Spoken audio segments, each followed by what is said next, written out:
అహంకారం తీస్తాం, తోలు తీసి కింద కూర్చోబెడతాం. మీకు ఒళ్ళు ఒక్కొక్కళ్ళకి మీకు ఎక్కడెక్కడ ఉన్నాయో తెలియట్లా. మీకు అహంకారాలు పెరిగిపోయిన మీకు ఆధిపత్యపు అహంకారంతో అధికారుల మీద దాడి చేస్తే మిమ్మల్ని ఎలా తీసుకెళ్లాలో, ఎలాంటి శిక్ష పడాలో మీకు ఖచ్చితంగా చేసి పెడతాం. మీకు ఇష్టారాజ్యంగా చేయకండి.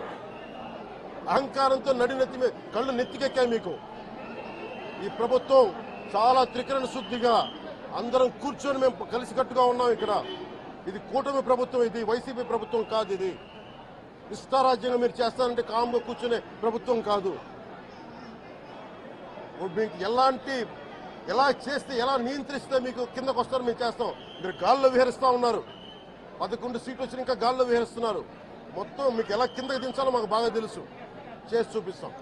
ఇదే కాదు, ఈ సందర్భంగా ఏ నాయకులకైనా సరే అధికారుల మీద దాడి చేసినా, అధికారులు విధులు నిర్వహిస్తుంటే అడ్డుకున్నా చాలా కఠినమైన చర్యలు ఉంటాయి. ఈరోజు నేను వచ్చి ఇక్కడ ఎందుకు వచ్చాను జవహర్ బాబు గారి దగ్గరికి అంటే, ఆయన ఒక ఎస్సీ ఎస్టీ కులానికి సంబంధించిన వ్యక్తినో వీటి గురించి అని కాదు. ఎవరైనా సరే ఇర్రెస్పెక్ట్ ఆఫ్ కాస్ట్ ఆధిపత్య ధోరణితోటి కనుక దాడి చేసి విధుల నిర్వహణకు అడ్డం వస్తే ఇది ఉపేక్షించే ప్రభుత్వం కాదు. ఎస్పీ గారికి కూడా చాలా స్పష్టంగా చెప్పాం. వారికి ఎవరైతే తప్పించుకొని తిరిగారు ఇంకో 9 మంది, వారిని కూడా పట్టుకోమని చెప్పాం.